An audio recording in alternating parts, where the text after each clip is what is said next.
आज की बात करें तो 20 अगस्त को मनाया जाता है क्या? भारतीय अक्षय ऊर्जा दिवस। ठीक है, तो अक्षय ऊर्जा दिवस, सबसे पहले अपन बात करें कि ये अक्षय ऊर्जा होती क्या है। अक्षय ऊर्जा होती क्या है? ऐसी ऊर्जा होती है जो प्राकृतिक रूप से हमको बिल्कुल फ्री में अवेलेबल होती है। ठीक है, और ये रिन्यू हो जाती है अपने आप, इसी को बोलते हैं रिन्यूएबल एनर्जी। जैसे सनलाइट है, सनलाइट आप कितनी भी यूज़ करो वो ख़त्म होगी क्या? नहीं होगी। ठीक है, इसी प्रकार से विंड एनर्जी आप जितनी भी यूज़ करो, क्या ये ख़त्म होगी? बिल्कुल नहीं होगी। जबकि non renewable sources of energy की यदि हम बात करें, जैसे कोयला हो गया, ठीक है, ये एक लिमिटेड टाइम तक अपने पास है। अगर आपने पूरा इसको एग्जॉस्ट कर दिया तो ये आगे आने वाले जनरेशन के लिए किसी भी प्रकार से शेष नहीं बचेगा। क्या? कोयला। तो वो हो गया क्या? Non renewable sources of energy. अब अगर अक्षय ऊर्जा की बात करें तो ये जो अक्षय ऊर्जा है, ये कहना चाहिए कि इसका प्लांट लगाना तो थोड़ी खर्चीली प्रोसेस है। ठीक है, लेकिन इससे जो एनर्जी बनेगी उससे ओवरऑल एनर्जी की कॉस्ट काफ़ी सस्ती हो जाएगी। ठीक है, तो इसीलिए वर्ष 2004 में भारत सरकार के नवनिर्मित और अक्षय ऊर्जा मंत्रालय द्वारा घोषित किया गया क्या कि 20 अगस्त को मनाया जाएगा क्या? अक्षय ऊर्जा दिवस। कौन सा दिवस आयोजित होगा बेटा? अक्षय ऊर्जा दिवस यहाँ पर आयोजित किया जाएगा। ठीक है, कब से मनाना शुरू हुआ है बेटा? 2004 से। इसका प्रथम आयोजन दिल्ली में हुआ, जिसमें प्रधानमंत्री द्वारा एक स्मारक टिकट भी जारी किया गया और लगभग 12,000 विद्यार्थियों ने मानव श्रृंखला यहाँ पर बनाई। मानव श्रृंखला बनाई, इसका तात्पर्य क्या है? बहुत सारे लोग साथ में आए और उन्होंने एक दूसरे का हाथ पकड़ा था। ठीक है, मानव श्रृंखला बनाई थी, जो इस बात का होता था कि सभी लोग अक्षय ऊर्जा के लिए तैयार थे। तो अगर 20 अगस्त को ही क्यों मनाया जाता है? क्योंकि ये जन्मदिन होता है हमारे पूर्व प्रधानमंत्री श्री राजीव गांधी का। ठीक है, तो राजीव गांधी के जन्म दिवस को ही घोषित किया गया है क्या? अक्षय ऊर्जा दिवस। आ रही बात समझ में? क्योंकि भारत में अक्षय ऊर्जा का कॉन्सेप्ट लेकर आए थे कौन? राजीव गांधी। ठीक है, पहली बार भारतीय परिप्रेक्ष्य में अक्षय ऊर्जा के विषय में बात करी थी किसने? राजीव गांधी। इसीलिए उन्हीं के जन्म दिवस को घोषित कर दिया गया है क्या? अक्षय ऊर्जा दिवस। अब इसका उद्देश्य क्या है? तो अक्षय ऊर्जा कहाँ से प्राप्त हो रही है? सोलर से, पवन से, जल से, बायोगैस आदि से। ये महत्व के प्रति जनता को जागरूक करना या जनता में अक्षय ऊर्जा के प्रति जागरूकता को बढ़ाना। अब आप देखो सरकार इसके लिए क्या क्या कर रही है। घरों में सोलर सेल पैनल्स जो लगते हैं उनके लिए सब्सिडी भी जारी की जा रही है। ठीक है, व्यापक रूप से सब्सिडी दे रहे हैं। कुछ समय बाद हर घर में सोलर सेल पैनल्स लगेंगे तो बिजली की जो कॉस्टिंग है वो काफ़ी ज़्यादा कम हो जाएगी। ठीक है, भारत की ऊर्जा आवश्यकताओं को सतत और स्वच्छ स्रोतों से पूरा करना। जैसे अभी सबसे ज़्यादा यूज काय का होता है? कोयले का। ठीक है, कोयले के अतिरिक्त पन बिजली। और कोयले की बात करें तो ये कैसा सोर्स है? नॉन रिन्यूएबल, मतलब ये एक समय बाद खत्म हो जाएगा। और अगर पन बिजली की बात करें तो पन बिजली तभी बनेगी जब आप पानी रोकने के लिए बांध बनाओगे। और जब एक बांध बनता है तो आपको कहीं ना कहीं कोई ना कोई गांव जो है खाली कराना पड़ेगा। और गांव खाली कराने के अतिरिक्त उस पूरे के पूरे क्षेत्र की जो फ्लोरा और फाउना है, मतलब पादप हैं और अन्य पशु हैं, और वहाँ की जो कल्चर है वो पूरा का पूरा नाश होता है कि नहीं होता? और लागत भी बहुत अधिक होती है बांध बनाने में। ऊर्जा सुरक्षा, पर्यावरण संरक्षण और जलवायु परिवर्तन से लड़ने में इसका योगदान अहम है। आ रही है बात समझ में? अब अक्षय ऊर्जा के स्रोत कौन कौन से हो गए? तो सौर ऊर्जा, पवन ऊर्जा, जल ऊर्जा, बायोमास और भूतापीय ऊर्जा। यहाँ से हमें प्राप्त होती है क्या? अक्षय ऊर्जा। तो कब मनाया जाता है अक्षय ऊर्जा दिवस? 20 अगस्त को। कब से प्रारंभ हुआ है? वर्ष 2004 से। प्रथम आयोजन कहाँ हुआ था? दिल्ली में। कैसे हुआ था? स्मारक टिकट जारी हुआ था और मानव श्रृंखला का निर्माण हुआ था। क्यों चुना गया यही दिन? क्योंकि यही दिन किसका जन्म दिवस है? राजीव गांधी का। उद्देश्य क्या है इसका? तो अक्षय ऊर्जा की जागरूकता, स्वच्छ ऊर्जा का प्रसार करना। ऊर्जा के स्रोत कौन कौन से हो गए यहाँ पर? सौर ऊर्जा, पवन ऊर्जा, जल ऊर्जा, बायोमास और भूतापीय ऊर्जा। ठीक है। और महत्व क्या है? महत्व क्या है इसका? ऊर्जा सुरक्षा, पर्यावरण संरक्षण और जलवायु परिवर्तन से एक युद्ध हो रहा है। भूतापीय ऊर्जा क्या होती है? पृथ्वी के अंदर की गर्मी का प्रयोग किया जाता है। पृथ्वी के अंदर जो गर्मी है ना, उसका यूज करते हैं इसमें, भूतापीय ऊर्जा। ठीक है। क्या होता है? जैसे हाई टाइड्स का समय आता है, इसको ज्वार भाटा कहते हैं। ठीक है। जैसे ये समुद्री क्षेत्र हो गया, हाई टाइड्स के टाइम पर ये लहरें बहुत ऊपर उठती हैं। ठीक है। तो क्या कर दिया जाता है?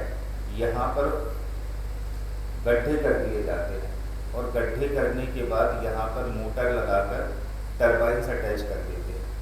यहाँ पर से जब लहर उठकर इस तरफ आएगी तो क्या होगा? टरबाइंस में पानी लगेगा और टरबाइंस रोटेट होंगे, और टरबाइंस रोटेट हुए तो दूसरी तरफ से बिजली पैदा हो जाएगी। ठीक है। ये भी भूतापीय ऊर्जा का एक कॉन्सेप्ट है। इसके अतिरिक्त और भी बहुत सारे फैक्टर्स हैं, जैसे पृथ्वी के अंदर की जो गर्मी है, ठीक है, उसका आप लोग डायरेक्टली यूज कर सकते हैं काय के लिए? एनर्जी को जनरेट करने के लिए। ठीक है। फिर आप लोगों ने सुना होगा इसके विषय में मिशन सुदर्शन चक्र। ठीक है। जैसे इजराइल के पास एक टेक्नोलॉजी है, जैसे इजराइल पर किसी ने भी हमला किया या मिसाइल छोड़ी तो कभी भी वो मिसाइल इजराइल के रहवासी इलाकों में एंटर नहीं होती। ठीक है। अभी तक ये टेक्नोलॉजी पूरी दुनिया में सिर्फ किसके पास थी? इजराइल के पास। बिल्कुल वैसे ही टेक्नोलॉजी लेकिन स्वदेश निर्मित आधार पर डेवलप करी है किसने? इंडिया ने। ठीक है। इस प्रणाली में बहुत से सेंसर्स लगे होते हैं और वो सेंसर्स जो है पूरे भारत को कवर करते हैं। अगर कोई भी कहना चाहिए मिसाइल या कोई भी फॉरेन ड्रोन हमारे क्षेत्र में एंटर होता है तो वहीं पर इसको तबाह किया जा सकता है। ठीक है। इसका नाम मिशन सुदर्शन चक्र इसीलिए भी रखा है ताकि हमारे धर्म को भी आगे लेकर आए। बिल्कुल जैसे भगवान श्री कृष्ण का सुदर्शन चक्र था जो बिल्कुल सटीक निशाना लगाता था, उसी प्रकार से ये प्रणाली भी कार्य कर रही है। तो ऐसी प्रणाली भारत के पास है। इसकी घोषणा मोदी जी ने कब करी? अभी वर्तमान में 79वें स्वतंत्रता दिवस अर्थात 15 अगस्त 2025 को इसके बारे में पूरी दुनिया को मोदी जी ने बताया था। प्रधानमंत्री नरेंद्र मोदी ने मिशन सुदर्शन चक्र की शुरुआत की। यह योजना देश की वायु रक्षा प्रणाली को उन्नत बनाने एवं आत्मनिर्भर भारत के लक्ष्यों में महत्वपूर्ण कदम है। कौन सी प्रणाली को उन्नत बना रही है? कौन सी प्रणाली को? वायु रक्षा प्रणाली को उन्नत बना रही है। वायु रक्षा समझ गए? अगर कभी भी कोई विदेशी मिसाइल आ रही है हमारे यहाँ तो उसको वहीं हवा में ही खत्म किया जाएगा। तो कौन सी प्रणाली हो गई है? वायु रक्षा प्रणाली। अब इसका उद्देश्य क्या है? तो यह एक आयरन डोम जैसी प्रणाली होगी जो इजराइल की मिसाइल रक्षा प्रणाली की तरह काम करेगी। आयरन डोम जैसी प्रणाली होगी, मतलब ये जो प्रणाली है ये पूरा इतना एरिया कवर कर लेगी। ठीक है। पूरा एरिया ये कवर करेगी। एक क्या बना लिया इसने? डोम। डोम मतलब एक गुफा टाइप की बना ली। ठीक है। अब कोई भी मिसाइल अगर इस क्षेत्र में प्रवेश करने का प्रयास कर रही है तो ये प्रणाली इसको हवा में ही खत्म कर देगी। ठीक इसलिए कहा जाता है कि ऐसी प्रणाली है ये आयरन डोम जैसी प्रणाली होगी जो इसराइल की मिसाइल रक्षा प्रणाली की तरह काम करेगी, लेकिन यह पूरी तरह से भारतीय तकनीक से विकसित की जाएगी। नामकरण भगवान कृष्ण के सुदर्शन चक्र से प्रेरित है, क्योंकि जैसे सुदर्शन चक्र बिल्कुल सटीक एवं विनाशकारी था, वैसे ही यह प्रणाली आक्रमण को रोकने के साथ जवाब भी दे सकेगी। क्लियर है? ना सिर्फ आक्रमण को रोकेगी बल्कि मिसाइल लॉन्च कर जवाब भी दिया जाएगा। ठीक है, अब इसकी विशेषताएं क्या हैं? तो बहुस्तरीय एयर एंड मिसाइल रक्षा कवच होगा, मतलब कई स्तरों पर ये सुरक्षा प्रदान करेगा। प्रारंभिक चेतावनी व ट्रैकिंग के लिए यहाँ पर सेंसर है, जैसे अगर कोई भी फॉरेन ऑब्जेक्ट भारत के क्षेत्र की तरफ आ रहा है तो ये सिग्नल्स भी देगी कि कोई अनवांटेड ऑब्जेक्ट जो है ये हमारे क्षेत्र में प्रवेश कर रहा है। कमांड एंड कंट्रोल सिस्टम भी यहाँ पर होगा, मतलब कमांड एंड कंट्रोल का मतलब क्या होता है कि आप इस प्रणाली को अपने अनुसार संचालित कर सकते हो और इसे कमांड भी दे सकते हो। कमांड देने का मतलब क्या है कि जैसे इसने सेंस कर दिया कि भैया कोई फॉरेन ऑब्जेक्ट भारत की तरफ आ रहा है, ठीक है, तो इसको आप निर्देश भी दे सकते हो कि उसको वहीं पर समाप्त कर दिया जाए। इंटरसेप्टर मिसाइल बैटरियाँ भूमि, समुद्र और हवा से स्पेस आधारित निगरानी स्रोतों का उपयोग, इसे एकीकृत हमलावर क्षमता के साथ तैयार किया जाएगा, यानी यह न केवल रक्षा करेगी बल्कि सही समय पर जवाब भी देगी। आर्टिफिशियल इंटेलिजेंस चलित निगरानी, साइबर सुरक्षा और वास्तविक समय में प्रतिक्रिया व्यवस्था इस मिशन के हिस्से होंगे। रियल टाइम पर जवाब देना, मतलब जैसे ही अटैक हुआ है उसी क्षण इनको जवाब दे देगा। अब इसका रणनीतिक दृष्टिकोण क्या है? तो यह मिशन आत्मनिर्भरता के उद्देश्य से शुरू किया गया है और भारत खुद अपनी रक्षा तकनीक विकसित करने की ओर अग्रसर हो चुका है। यह दुनिया भर में बढ़ रहे हाइब्रिड खतरे, साइबर अटैक, ड्रोन हमलों से निपटने का एक प्रभावी ढांचा भी प्रदर्शित करता है। क्लियर है? क्योंकि आजकल जो डिफेंस सिस्टम है वो भी काफ़ी ज़्यादा उन्नत हो चुका है, नई नई तकनीकों से आक्रमण किया जा रहा है। ठीक है, तो ये ना सिर्फ मिसाइल पर कहना चाहिए ध्यान देगा, बल्कि इसके अतिरिक्त जो हाइब्रिड खतरे हैं, ठीक है, साइबर अटैक्स हो रहे हैं, उन पर भी ये चीज़ ध्यान देगी। और क्या नाम है इस रक्षा कवच का? मिशन सुदर्शन चक्र। तो मिशन का नाम क्या है बेटा? मिशन सुदर्शन चक्र। कब लॉन्च हुआ है? 15 अगस्त वर्ष 2025 को। लक्ष्य क्या है? 2035 तक देश भर में वायु रक्षा कवच तैयार करना। प्रेरणा किससे मिली है? भगवान कृष्ण के सुदर्शन चक्र से। तकनीकी घटक क्या है इसमें? सेंसर लगे हुए हैं, एआई निगरानी प्रणाली है, सेना, नौसेना और वायुसेना का यहाँ पर समन्वय हमको देखने के लिए मिलता है। विशेषता क्या है? तो रक्षा प्लस सक्रिय ठिकाने पर हमला, ये इसकी प्रमुख विशेषता है। स्वदेशी तकनीक पे पूर्णतः भारत में विकसित है और आत्मनिर्भर भारत को ये क्या करता है? आत्मनिर्भर भारत के मुद्दे को ये मजबूत करता है। बहुत सारी योजनाएं हैं मिलिट्री की, डिफेंस की, जो इसमें मर्ज कर देंगे भविष्य में। ठीक है, और अंततः क्या होगा? आत्मनिर्भरता से रक्षा सुरक्षा प्राप्त करना, नागरिक सुरक्षा की अपेक्षा। ठीक है, तो सबसे पहला मुद्दा अपन ने कौन सा पढ़ा था आज का? अक्षय ऊर्जा दिवस, जो कि कब मनाया गया जाता है? 20 अगस्त को। ऐसा सबसे पहला दिवस कब मनाया गया? 2004। दूसरी सुदर्शन, ऑपरेशन सुदर्शन चक्र या मिशन सुदर्शन चक्र। अब स्पोर्ट्स की बात करें तो कल ही एक कहना चाहिए बालिका है, तान्या हेमंत। इन्होंने सेपियर इंटरनेशनल 2025 बैडमिंटन का ये कंपटीशन होता है, उसमें महिला एकल का खिताब इन्होंने अर्जित किया। क्या नाम है बेटा इनका? तान्या हेमंत। ठीक है, तो तान्या हेमंत ने सैपन इंटरनेशनल 2025 में महिला एकल का खिताब जीत लिया। यह टूर्नामेंट नॉर्दर्न मैरियाना आइलैंड में आयोजित हुआ था। कौन से द्वीप समूह पर हुआ था? Northern Mariana island. तो सबसे पहले यदि बात करें तो यहाँ पर से दो प्रश्न अराइज होते हैं। पहला प्रश्न ये है कि जो तान्या हेमंत है ये किस चीज़ की खिलाड़ी है? बैडमिंटन की। और फिर ये चीज़ भी हमारे हिसाब से आपने पहली बार सुनी होगी, सैपियन इंटरनेशनल 2025। ठीक है, ये भी पूछ सकते हैं कि ये काय का टूर्नामेंट है? सैपियन इंटरनेशनल काय का टूर्नामेंट है? तो काय का हो गया ये? बैडमिंटन का।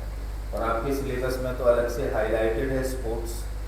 ठीक है, फाइनल मुकाबला की यदि बात करें तो 21 वर्षीय वर्तमान में तान्या हेमंता की जो वर्ल्ड रैंक है वो कौन सी है? 86 है। लेकिन इनकी उम्र कितनी है? 21 वर्षीय। भारतीय खिलाड़ी ने जापान की काना साकाई को सीधे पराजित किया। वो सब टेक्निकल चीज़ें याद नहीं रखना है, बस इतना याद रखना कि फाइनल में इन्होंने किसको पराजित किया? जापान की एक और खिलाड़ी है काना साकाई, उनको पराजित किया। ये उनके कैरियर का चौथा अंतर्राष्ट्रीय खिताब है। किसका? तान्या हेमंत का चौथा अंतर्राष्ट्रीय खिताब है।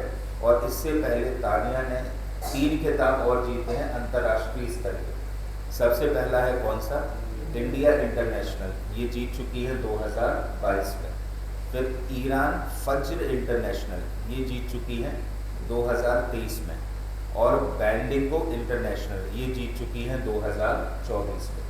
ठीक है, हमारे हिसाब से ये दो चीज़ें भी आपने पहली बार ही सुनी है, ईरान फज्र इंटरनेशनल और बैंडिगो इंटरनेशनल। ये दोनों खिताब ये भी किससे रिलेटेड है? ऑब्वियसली बेटा बैडमिंटन से ही रिलेटेड है।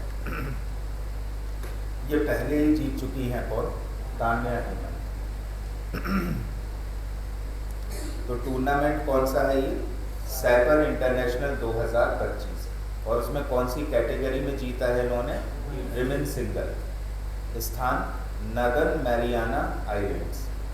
विजेता कौन है? तान्या हेमंता। वर्ल्ड रैंक कितनी है इनकी? 86। अब लेकिन बढ़ सकती है क्योंकि ये खिताब इन्होंने जीत लिया है। ये फाइनल स्कोर इसकी ज़रूरत नहीं है। स्कोरिंग सिस्टम 3/15 कोई ज़रूरत नहीं। किसको हराया है? जापान की एक महिला खिलाड़ी को पराजित किया है। ठीक है, इसके पहले कौन कौन से जीते हैं उन्होंने? 2022 में इंडिया इंटरनेशनल, 2023 में ईरान फज्र इंटरनेशनल और 2024 में बैंडिगो इंटरनेशनल। ठीक है, अब हॉकी एशिया कप 2025।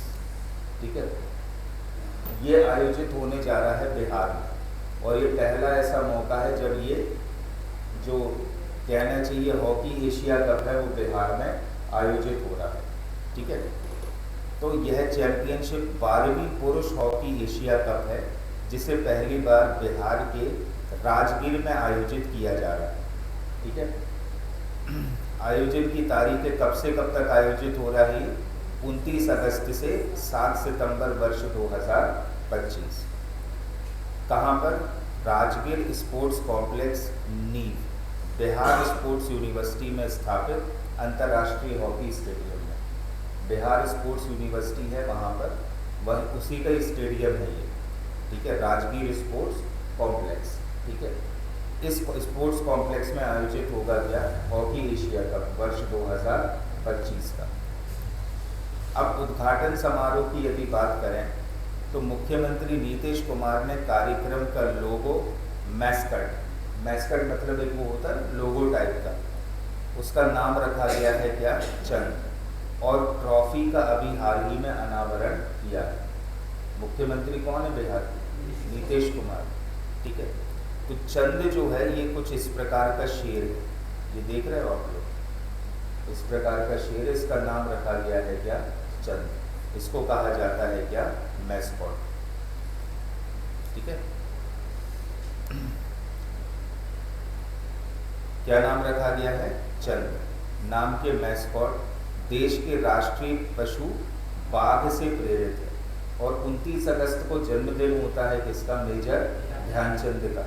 वही भारत का खेल दिवस भी है 29 अगस्त, ठीक है। इसलिए मेजर ध्यानचंद को श्रद्धांजलि भी इसके माध्यम से दी जा रही है। तथा बिहार के वाल्मीकि टाइगर रिजर्व की गौरवशाली बाघ छवि को भी ये दर्शाता है। देखो, इसको हॉकी खेलता हुआ बताया गया है, और मेजर ध्यानचंद को तो कहा ही जाता था हॉकी का जादूगर, ठीक है।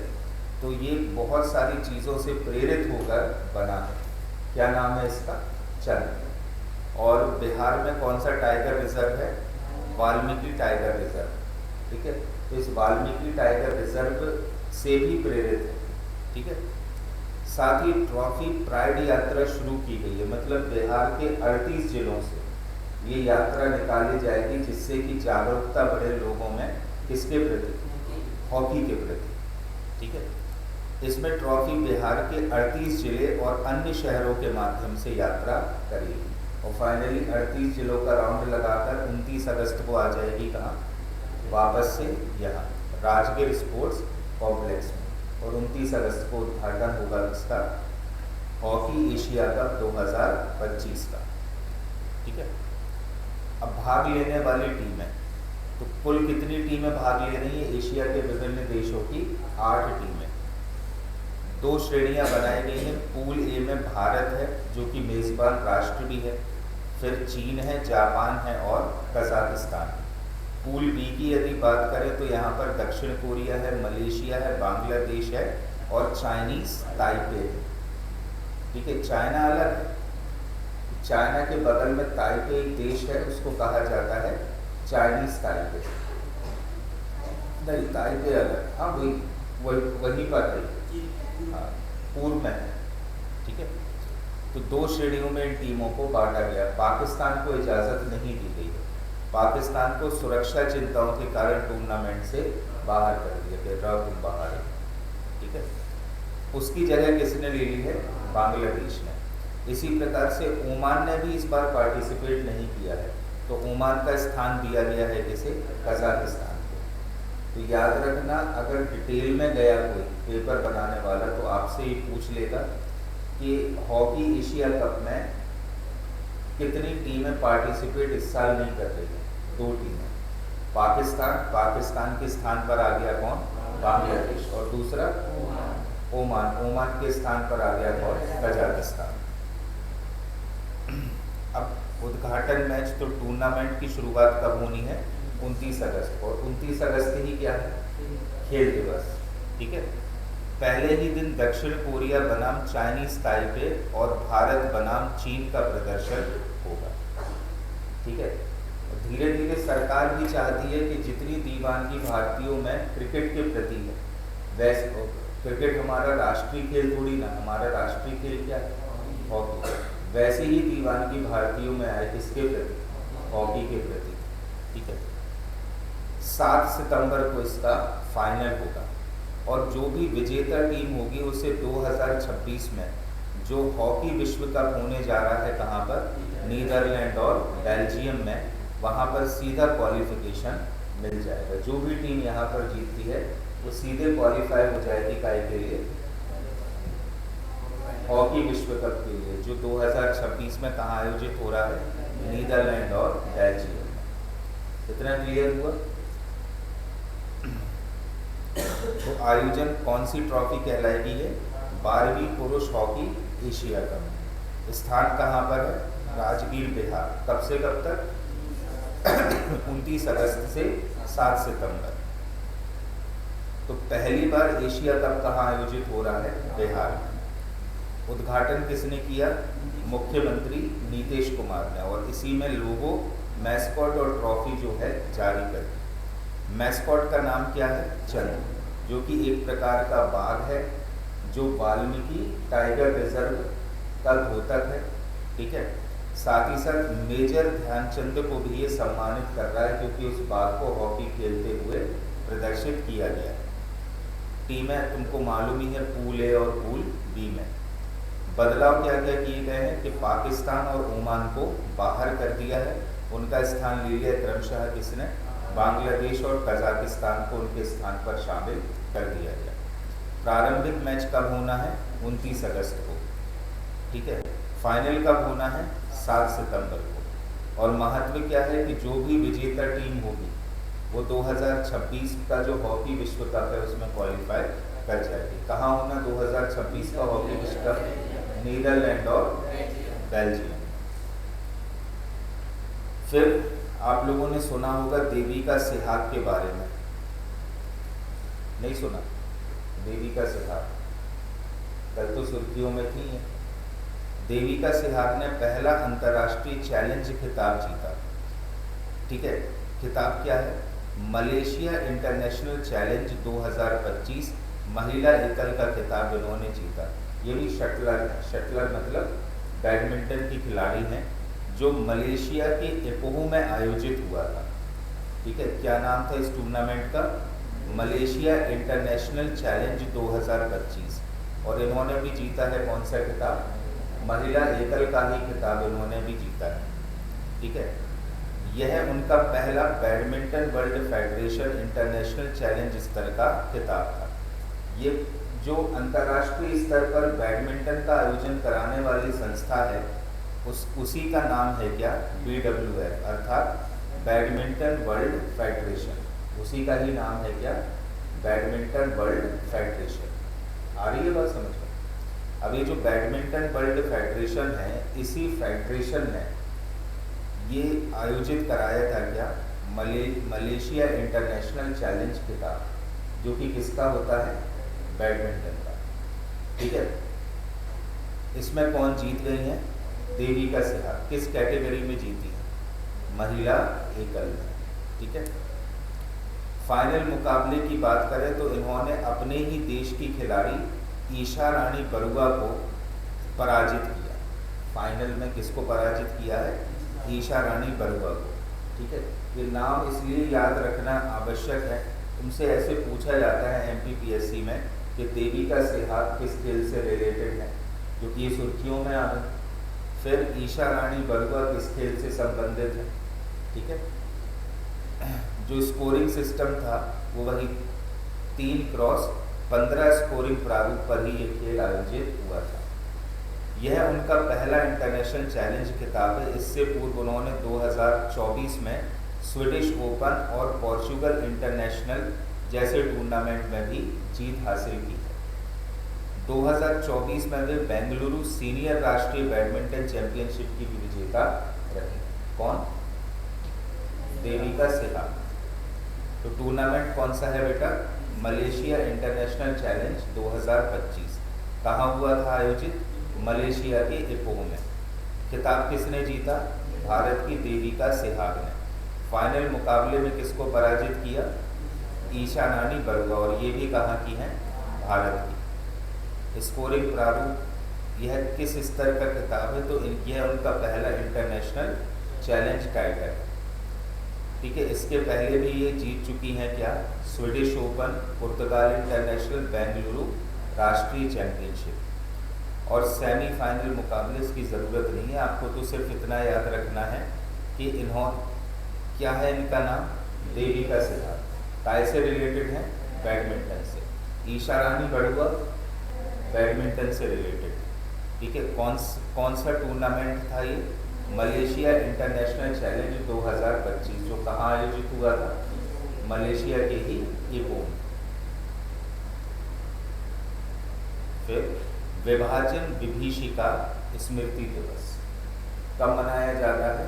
14 अगस्त को, क्योंकि यही 14 अगस्त की जो तारीख है ये द्योतक थी भारत के विभाजन का। विभाजन विभीषिका स्मृति दिवस या पार्टीशन हॉरर्स रिमेम्बरेंस डे हर वर्ष कब? 14 अगस्त को मनाया जाता है। और यह दिन 1947 में भारत विभाजन के दौरान हुई हिंसा, विस्थापन और पीड़ा को श्रद्धांजलि देने हेतु समर्पित है। आ रही है बात समझ में? जो हिंदुस्तान और पाकिस्तान का विभाजन तो राजनीतिक आधार पर हो गया, लेकिन जो वहाँ पर हिंसाएं हुई थी, हिंदुओं ने मुसलमानों को, मुसलमानों ने हिंदुओं को मारा था पार्टीशन के दौरान, ठीक है। उसके या कहना चाहिए कि वो जो हॉरर था उसको याद करने के लिए मनाया जाता है क्या? विभाजन विभीषिका दिवस। यह स्मृति दिवस 2021 में प्रधानमंत्री नरेंद्र मोदी द्वारा स्थापित किया गया था। मतलब कब से आयोजित हो रहा है? वर्ष 2021 से। उद्देश्य क्या है इसका? तो विभाजन के पीड़ितों, शरणार्थियों एवं हिंसा में जान गंवाने वालों की याद में इसका आयोजन होता है। समाज में भाईचारा, मानवाधिकार और एकता बनाए रखने की प्रेरणा हेतु, ठीक है, युवा पीढ़ी में इतिहास की गंभीर शिक्षाओं को जागरूकता के रूप में घरात करने हेतु, मतलब जो युवा पीढ़ी है वो भी इसको याद करे कि हाँ, हमारे पास्ट में कितनी हिंसा हुई थी विभाजन के दौरान। ये उद्देश्य है इसका। अगर तथ्य एवं आंकड़ों पर ध्यान दें तो विभाजन में लगभग 10 से 20 मिलियन लोग विस्थापित हुए थे, मतलब 1 से 2 करोड़, और लगभग 2 लाख से 20 लाख लोगों की मृत्यु हो गई विभाजन के दौरान। गदर जैसी मूवीज तुम लोगों ने देखी होंगी कि क्या हो रहा था। अब राष्ट्रीय और स्थानीय स्तर पर भी विभाजन विभीषिका दिवस पर बहुत से कार्यक्रम हुए। प्रधानमंत्री नरेंद्र मोदी ने 2025 में इस अवसर पर अपने सोशल मीडिया पोस्ट में विभाजन के पीड़ितों के साहस और लचीलेपन को सम्मानित किया, ठीक है। केंद्रीय गृह मंत्री कौन? अमित शाह ने भी विभाजन पीड़ितों का स्मरण करते हुए उन्हें श्रद्धांजलि अर्पित की। उत्तर प्रदेश के प्रयागराज में regional archives and cultural department द्वारा एक प्रदर्शनी का आयोजन किया गया, जिसमें विभाजन के ऐतिहासिक दस्तावेज और फोटो प्रदर्शित किए गए। साथ ही एक डॉक्यूमेंट्री फिल्म भी विभाजन से संबंधित दिखाई गई। इसी प्रकार से दानापुर रेलवे स्टेशन है कहाँ का? पटना का। इस रेलवे प्रशासन ने दानापुर स्टेशन पर फोटो प्रदर्शनी का आयोजन किया। इसमें भारतीय रेल द्वारा विभाजन के समय 1947 में लगभग कितने 7 लाख शरणार्थियों को ट्रांसपोर्ट करने का श्रेय भी रेखांकित किया। 7 लाख शरणार्थियों को, क्योंकि रेलवे तो बनी थी, पाकिस्तान रेलवे थोड़ी न थी, इंडियन रेलवे ही संचालित होती थी पाकिस्तान में, तो कितने शरणार्थियों की जान बचाने का जिम्मा था? 7 लाख शरणार्थियों की जान बचाई थी किसने? इंडियन रेलवेज ने। अगर आप इसको देखो इस चित्र के लिए, पूरी पैक है रेलगाड़ी, ठीक है। लेकिन इस विभाजन विभीषिका दिवस के कारण बहुत सारे राज्यों ने इसको मनाने से मना किया, क्योंकि ये वैमनस्य की भावना जगा रहा है 2 बड़ी बड़ी कम्युनिटीज के बीच में। जैसे तमिलनाडु के राज्यपाल थे गवर्नर RN रवि, ठीक है। इन्होंने चेतावनी जारी की कि विभाजन स्मृति दिवस के अवसर पर समाज को बांटने वाले तत्व सक्रिय हो रहे हैं, जिन्हें सतर्कता से निपटाना आवश्यक है, ठीक है। इसी प्रकार से केरल सरकार ने विश्वविद्यालयों में इस दिवस पर कार्यक्रम आयोजित नहीं करने का निर्णय लिया, और यह कहते हुए कि क्षेत्रीय विभाजन बढ़ सकता है, और विपक्ष ने इसे संवैधानिक हस्तक्षेप बताया, ठीक है। क्योंकि केरल में बहुत बड़ी आबादी मुस्लिम की है, उसके बाद आते हैं क्रिश्चियंस, फिर आते हैं कौन? हिंदू। और कन्वर्जन तो कहना चाहिए केरल में व्यापक रूप से हो रहा है। भाई तुम खुद सोचो कि एक समय जब पॉपुलेशन पूरी हिंदू थी, फिर हो गई क्रिश्चियन, फिर क्रिश्चियन से अब हो गई क्या? मुस्लिम। तो कहीं ना कहीं जो केरल तो हमेशा से ही वैसा रहा है, क्या बोल सकते हैं अपन, एंटी सेंट्रल रहा है, ठीक है।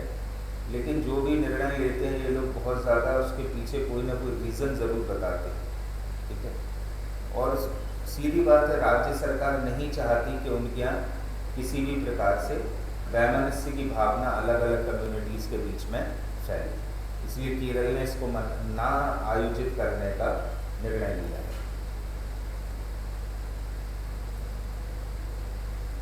अब देखना नई NCERT पर क्या विवाद हो रहा है। जो NCERTs हैं, इन्होंने विभाजन स्मृति दिवस विषयक मॉड्यूल में विभाजन के लिए मोहम्मद अली जिन्ना, इंडियन नेशनल कांग्रेस और वाइसरॉय लॉर्ड माउंटबेटन को सीधे जिम्मेदार बताया, जिससे उसकी आलोचना एवं विवाद व्यापक रूप से हो रहा है। ठीक है, तो सीधा इस विभाजन के लिए जिम्मेदार किसे माना गया है? मोहम्मद अली जिन्ना, कांग्रेस और माउंटबेटन। तो दिवस का नाम विभाजन विभीषिका स्मृति दिवस कब आयोजित होता है? 14 अगस्त को। कब से स्थापित हुआ? 2021 से। किसने घोषित किया इसे? प्रधानमंत्री नरेंद्र मोदी। उद्देश्य क्या है? विभाजन पीड़ितों की स्मृति, राष्ट्रीय एकता, इतिहास को जागरूकता और चेतावनी संदेश देना। कितने लोग विस्थापित हुए थे? लगभग 1 से 2 करोड़ और 2 से 20 लाख लोगों का देहांत हो गया था। ठीक है, 2 स्थानों पर इसका व्यापक आयोजन हुआ, एक प्रयागराज में और एक पटना में।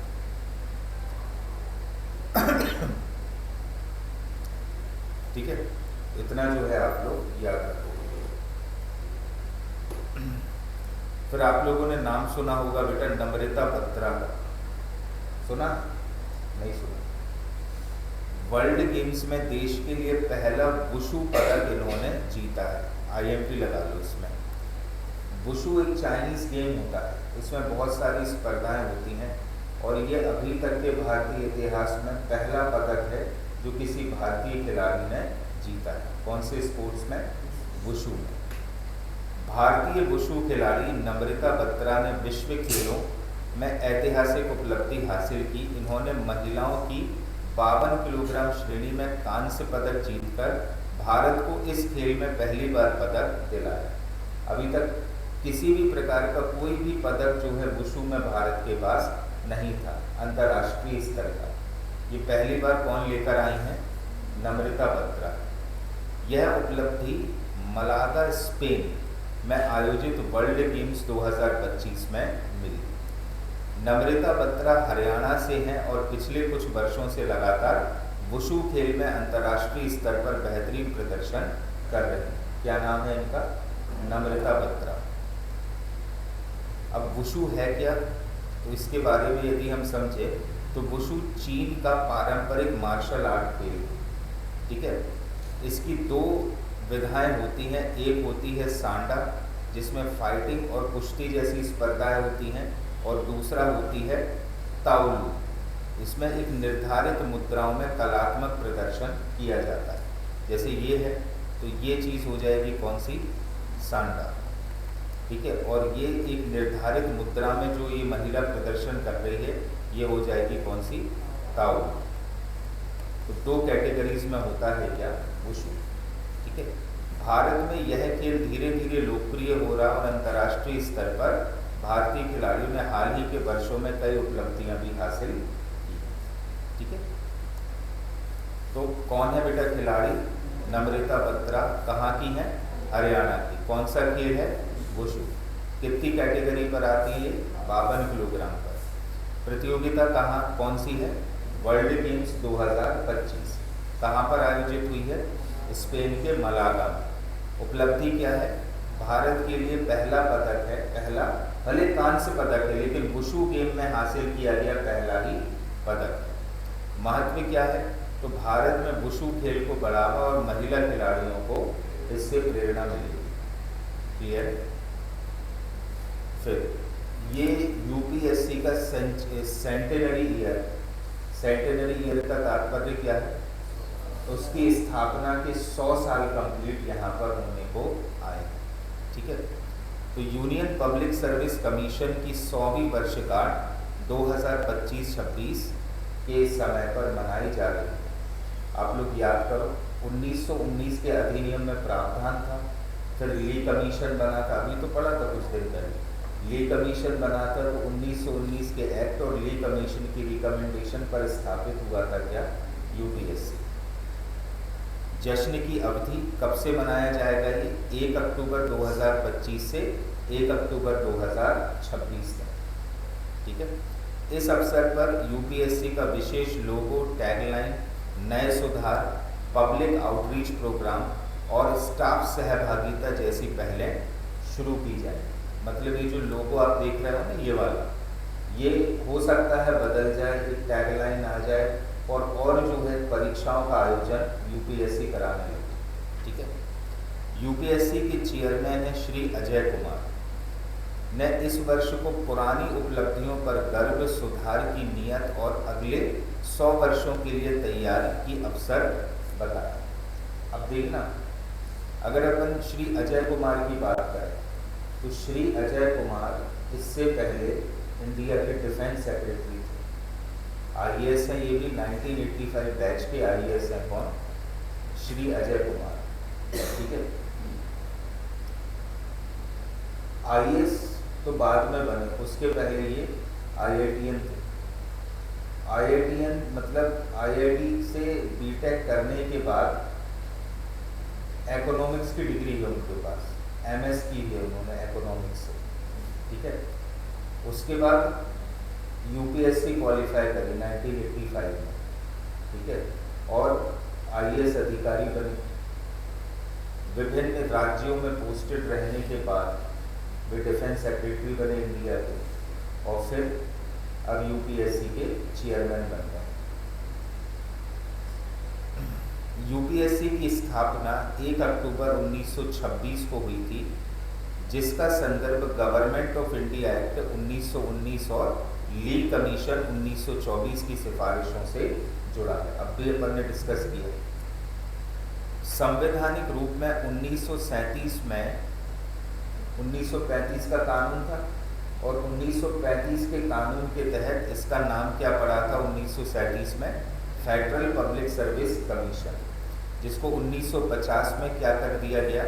यूनियन पब्लिक सर्विस कमीशन में इसका नाम परिवर्तित कर दिया गया। ठीक है। तो प्रतिष्ठान कब हुआ? 1 अक्टूबर 1926 को। सेंटेनरी ईयर कब से कब तक मनाया जा रहा है? 1 अक्टूबर 2025 से 1 अक्टूबर 2026 तक। मुख्य उद्देश्य क्या है? उपलब्धियों का स्मरण, सुधार और भविष्य की योजनाएं तैयार करना। मुख्य पहलें क्या है? लोगो, टैगलाइन, परीक्षा सुधार, आउटरीच, स्टाफ सहभागिता, ये सारी चीज़ों में परिवर्तन किया जाएगा। और वर्तमान चेयरमैन कौन है? श्री अजय कुमार। और अजय कुमार ही पहले क्या रहे हैं? भारत के डिफेंस सेक्रेटरी रहे। क्लियर है? इतना जो है बेटा आप लोगों को याद करना।